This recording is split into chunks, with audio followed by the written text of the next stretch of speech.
In the dungeon of Fear and Hunger, many lost and forsaken souls wander its dismal halls. Some are feral beasts, stalking the dark, looking for victims. Some seek transformation, attempting to escape the cruel world they were born into and enter the cold embrace of the dark. Others still go about the same base duties that they engaged with as humans, with the guards continuing to patrol the prisons and the halls, and personally imprisoning new intruders with unique twists to the justice process. Of all these horrors, none are quite as tenacious or as terrifying as the Crow Mauler. The Crow Mauler is probably the worst opponent you can face at any point in the game, and serves as the stalker enemy. A stalker enemy being a borderline unkillable boss who follows the player throughout the game, causing all kinds of health hazards. The Crow Mauler specifically is chiefly inspired by Silent Hill's Pyramid Head. In the early part of the game, we see the ominous being through the bars early on in some characters' runs. And while he never directly simulates sex with any of the other monsters in the dungeons, he certainly fucks the player's runs enough. Though while Pyramid Head functions as a metaphor for James Sunderland's guilt, the Crow Mauler serves as a metaphor for the philosophy of the game design itself. Sudden, brutal, and unfair. Even on the easiest difficulties, it's best to only fight him if you've got a good party and know the best strategy to beat him. And even then, he's still liable to peck your head off if you aren't prepared. He'll appear at the most inopportune of times, heralded by a great trumpet, at which point he will chase you until you leave the level. A terrifying presence has entered the room. As you traverse deeper, he'll start breaking the game's rules, appearing on any level when other enemies are limited to specific areas, bursting through walls without warning. And then there's its combat mechanics. As said earlier, entering combat with the Mauler can be a run killer if you aren't adequately prepared. And even sometimes even when you are. For starters, he has a spell called Flock of Crows that will render the victim blind for the rest of the game, either making your companions ineffective or making your screen go black, forcing you to confront the most horrifying part of the game yet, your own reflection. The Mauler also doesn't have a coin attack, he just instantly fucks you up by using a peck attack, though you can mitigate its effectiveness by being prepared for the encounter. You will at the very least likely leave the encounter with broken bones. That's how he functions in the game, but how did this unholy abomination come to be?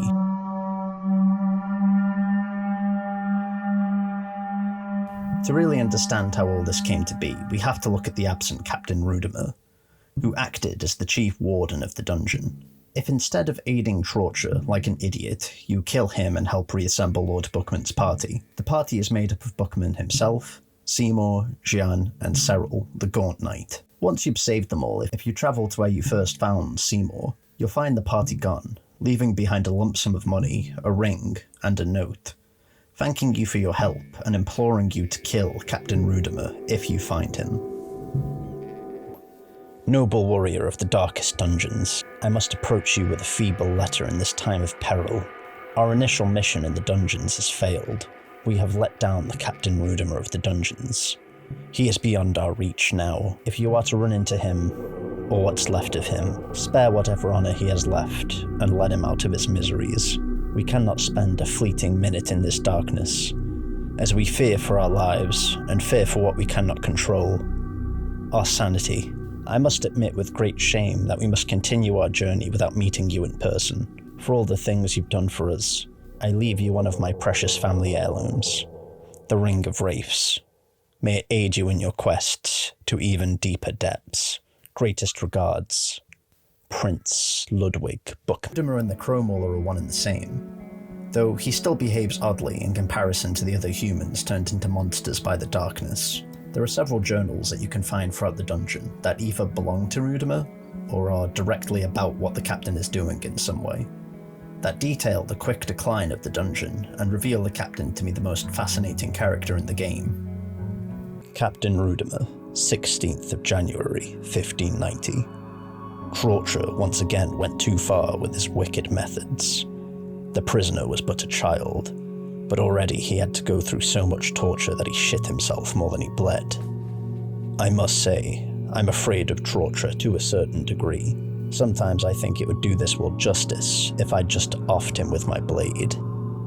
Very few know, but Torture used to be a famed holy knight of Rondon back in the day. He was able to achieve great fame at a very young age, but during our holy campaign against Eastern territories he was captured. Everyone presumed him as dead. He died as a war hero. He should have died as a war hero. But 5 years later, when we occupied the eastern capital, Jataya, we also found what was left of Torture. He was but a shadow of his former self, a disfigured, hunchback man, with barely any resemblance to the great hero so many adored. I am sure during those 5 years he went through every method of torture he now puts to use himself. Just to honor the memory of Torture the White, I let this monster live today. Although, I see great contradiction in my words here. So the first diary reveals that Torture was actually once a noble and brave hero, and that the only reason Rudimer keeps him round is because he's afraid of him.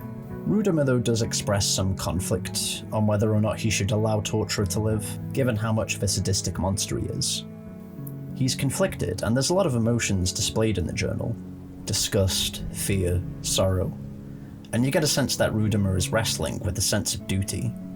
Rondon is his nation, and Torture, at one point, was a great champion for it.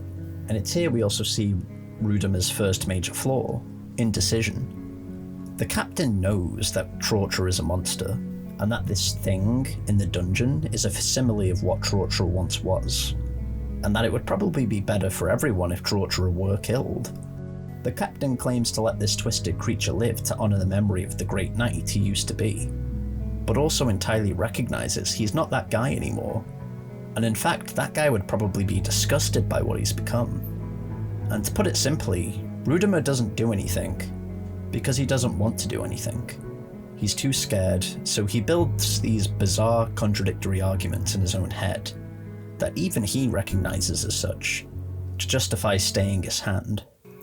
Captain's Diary 2. Captain Rudimer, 30th of April, 1590. It was a mistake to take this position in these dungeons. It's next to impossible to keep any kind of order among the troops here. There are powers at play here that we as mere mortals cannot fight against. I've come to accept the madness. A naked prisoner crucified on a sacrificial statue with its guts hanging out. Just another day in the dungeons. More and more troops are committing suicide every day. More food for those left. Orders to let some cultists do their wicked rituals here. Anything goes. All the gore and macabre scenery has become trivial to me. The High Priest demanded that we give them our prized prisoner, Lagarde of the Midnight Suns. I hesitated at first. After all, his worth in propaganda alone cannot be underestimated. But those priests somehow convinced higher-ups of their ways. Lagarde was transferred to the lower levels below the mines. I have no idea what the purpose behind this is. Nothing good can come out of it, but orders are orders. I feel bad for the poor man. It's obvious the Kingdom of Rondon backstabbed him, just because he was gaining influence at such a rapid rate. And now his story ends here, defiled in some unholy practices. Rudimer's first diary makes it clear that he is amenable to moral compromise, if he's frightened enough. But now it's gone well beyond Torture. He knows that evil is happening all around him. He somewhat recognizes as such, and he's completely indifferent to it. Or at least he's trying to be, attempting to add some levity to the objectively horrific scenarios going on around him. More food for the rest of us. Another day in the dungeon. What's the deal with bleeding anus status effects? Okay, I added that last one. He notes that the horror has become trivial to him at this point. He's acclimatized to it, and internally made it his new normal. The addition of the priests are an interesting wrinkle here. The Dark Priests serve a polytheistic religion that holds to all of the old gods and descended gods in high esteem. What they want with Lagarde is impossible to say right now. Rudimer certainly has no clue. But he knows that the priests are bad news, enough even for him to feel sorry for Lagarde. And Lagarde's a prick. On the subject discussed earlier, in our last exchange, we no longer have need for these captives. What you do with those poor bastards is none of my concern. If you do go with your wicked plans, make sure you leave no one talking about the studies performed. No witnesses, so to speak. Cruelty is not unheard of in times of war. I'm sure you, if anyone, should know this. But some things exceed the limits any human should ever experience. We do not want word going around. Take no insult in my words, but for my own sake too, I hope I never hear from you again. Captain Rudimer. We have no date on this note. We also have no idea who it's addressed to. If I had to guess, it's likely to the Dark Priests. Those motherfuckers are weird. But once again, Captain Rudimer is ignoring evil in his own face for the sake of convenience. And he is more concerned about witnesses than he is morality at this point. He hopes that if he just leaves it to play out, then the problem will solve itself. Once again, passive indifference and indecision are guiding Captain Rudimer's decision-making. Captain Rudimer, 5th of August, 1590. I've had feverish dreams for the longest time now. In the dreams, the patterns on the walls, the calls of the crows, the swirling clouds. They haunt even my waking hours. I haven't had a moment of tranquility in months. It almost feels like the dreams become wilder as the madness in these dungeons grows even more stronger. I don't know which is the result of which. Did the dreams come before the madness? Or are the dreams results of the ever-ensuing chaos? Everything I see seems to remind me of the dreams, otherworldly patterns. I swear the intestines of a gutted prisoner from yesterday took the very same shape, but when I tried to describe its organic, ever-shaping pattern to scholars, or draw it down on this very paper, I failed to do so. Like a bonfire with flames reaching out to a night sky, so is its shape without a concrete form. These shapes are dangerous without a doubt. Effects like these are far too much for mere humans to comprehend. I am the epitome of their obsession. So I know it better than any. I know it better than any. Maybe I am the only sane one left to acknowledge this. Is it my responsibility to clean everything up once again? The crows. They give their testament to my suspicions. I will start the purge. I will root out the madness. Only I can do it. And it's here that it becomes clear that Rudimer is going absolutely crow-shit bonkers. Delusion and ego are clouding his mind, to the point where he's declaring his intent to purge the madness.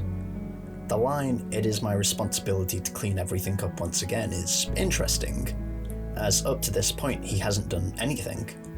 He's passively let the dungeon descend into chaos around him, by his own admission. Captain's Diary 4. Captain Rudimer, 5th of the 9th moon of 1490. The tree. Haunts my waking every hours. It haunts my feverish dreams. I haven't had a moment of tranquility in months. Everything I see seems to remind me of its otherworldly patterns. I swear the intestines of a gutted prisoner from yesterday took the very same shape.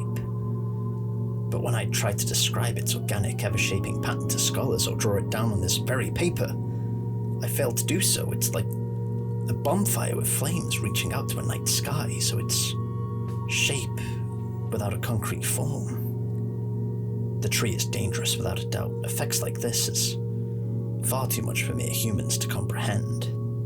I'm the epitome of their obsession, so I know it better than any. That is why I have isolated the tree to the inner courtyard, with no doorways leading to its embrace. I had walls built around it. Still through the walls I can hear its lure. It won't let me go. This entry has a few similarities with the previous note, particularly in regards to Rudimer's bizarre obsession with patterns and esoteric imagery. Though this time he manages to focus on a single subject, a tree, which seems to be the tree in the courtyard, that Rudimer ultimately ended up having it blocked off, which would explain why in the game it's blocked off and we need an explosive vial to clear it. Seemingly the entry is written in September, based on the comment about the 9th moon, shortly after our final note. The tree leads to the intestines of the god of the depths, that seems to be using its influence over the dungeon to lure Rudimer under its influence. 16th of August, 1590. The madness has spread in the dungeons like a plague.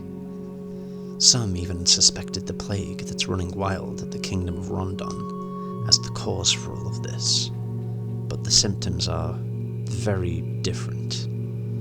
Very different, to say the least. The remaining troops took refuge in these mines, in hopes that the kingdom would send help at some point in time in the unforeseen future.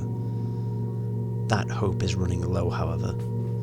Captain Rudimer set foot to the underground city of the cave dwellers, and traded that bizarre artifact for food and supplies. Now those supplies are running low. We tried to scavenge food barrels wherever possible, but it's not enough to feed us all. The hope is indeed running low, as even the captain seemed to lose his mind some days ago. He ran into the dark dungeons on his own, wearing nothing but a sheet of cloth. We are going to die down here, aren't we? The guard who wrote this is now either dead or slowly being devoured by wolf masks, in a ritual of destruction dedicated to Grogorath. When you go into this area in the game, all of the boxes and barrels have already been looted.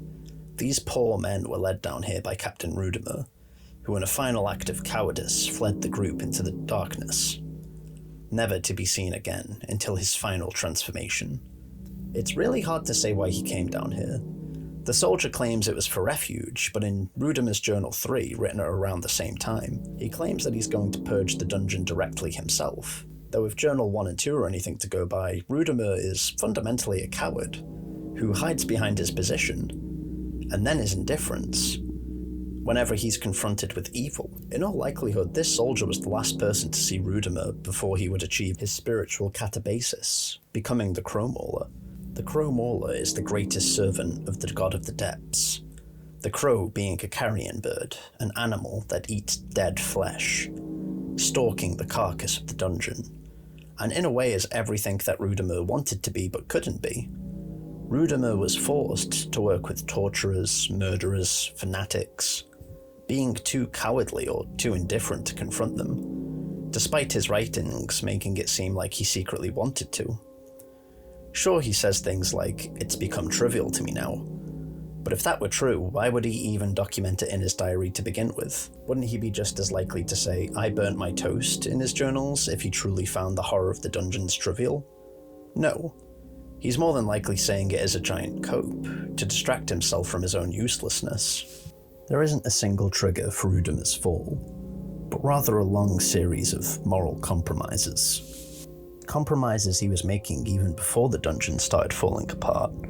Remember, in his first diary, which didn't reference any chaos in the dungeon, was written in January 1590 and was primarily about torture. Rudimer isn't a good person. I'm not sure if you could call him a tragic one either, though. You can't blame him for his situation. Being promoted to run the dungeon of Fear and Hunger would likely have ended in disaster for anyone. But I think what makes Rudimer particularly loathsome is his acknowledgement that he is indeed surrounded by evil and his attempt to obfuscate and deflect from it. He is the banality of evil epitomized. He allows horrific rituals to take place under his watch. A broken monster in human skin to torture children till they lose control of their bowels. Prisoners to be experimented on with impunity. He gives Lagarde to dark cultists, who must have been bad, because even he expresses sorrow for Lagarde. But he does it anyway, because orders are orders. And when he's not following orders, he's just being passive, refusing to address evil shit happening around him because he's frankly too frightened to. Rudimer likely became the Crow Mauler, not because he lost his sanity or was corrupted by the darkness, but because the law of man had clearly broken down. And he couldn't take it, and serving the will of the old god was easier than deciding what to do for himself, and having the conviction to see it through. The disciples of the god of the depths are the low things of the world, who live in despair and darkness. And in that case, is it any wonder that the captain became the god of the depths' strongest agent? After all, is there a creature more wretched on the earth than a powerful man who shrugs his shoulders when faced with evil? On the subject of evil, one can't discuss evil in the context of Fear and Hunger without talking about the Mauler's patron, his master, the god of the depths.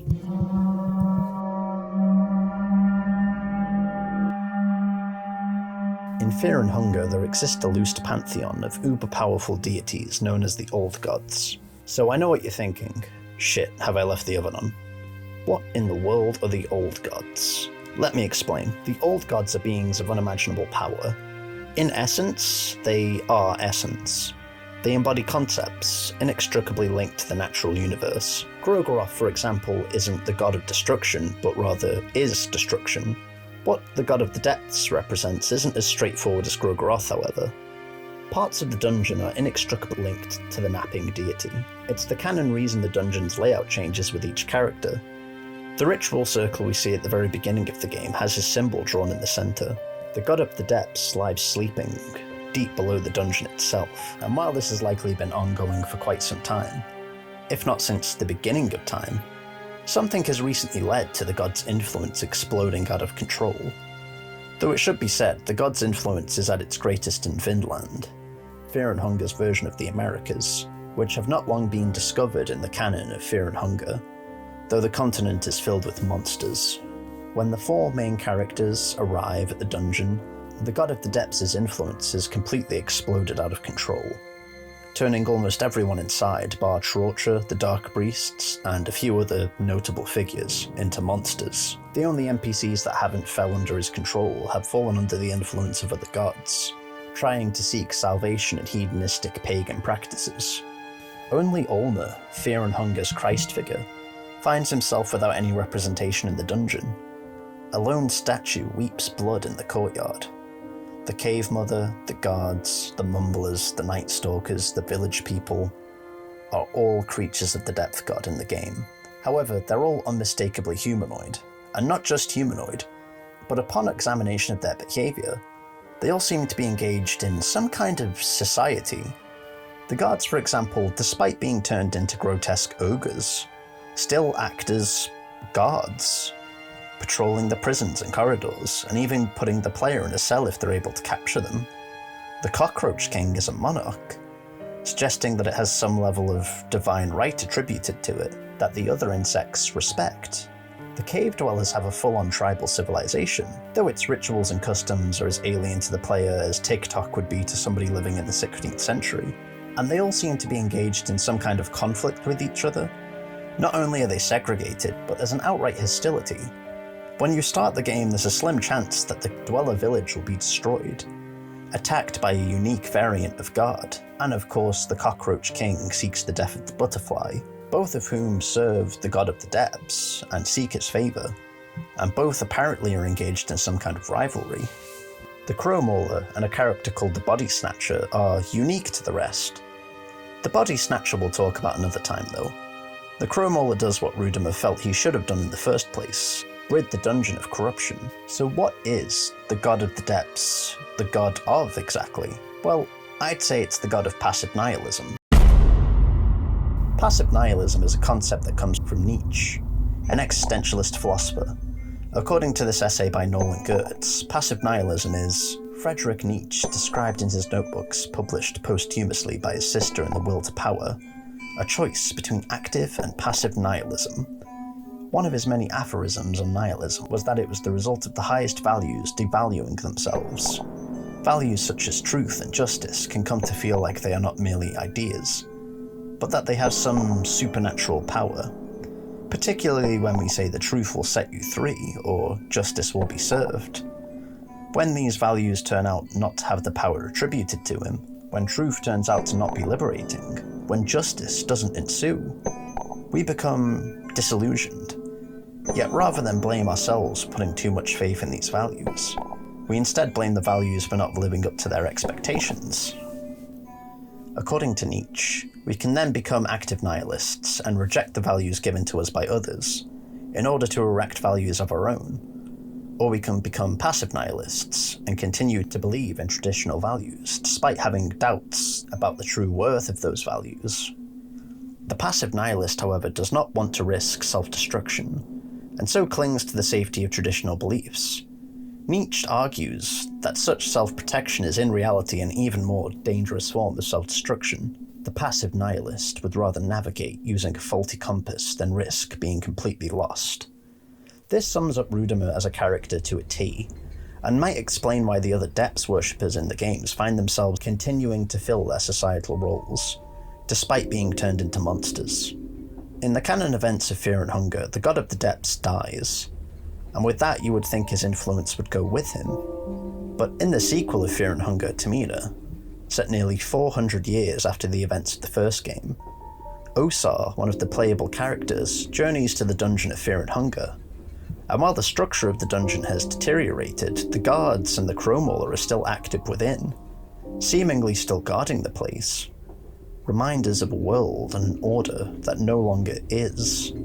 If the real-world history of France and England is anything to go by the time Termina takes place in the 1940s, the monarchy of Rondon will either be dead or ceremonial, yet the ghosts of the corrupt monarchy of Rondon continue to linger in the dungeon of Fear and Hunger, continuing their role in a non-existent society. The old gods are concepts given form, and you can't kill a concept, but sometimes you can evolve it.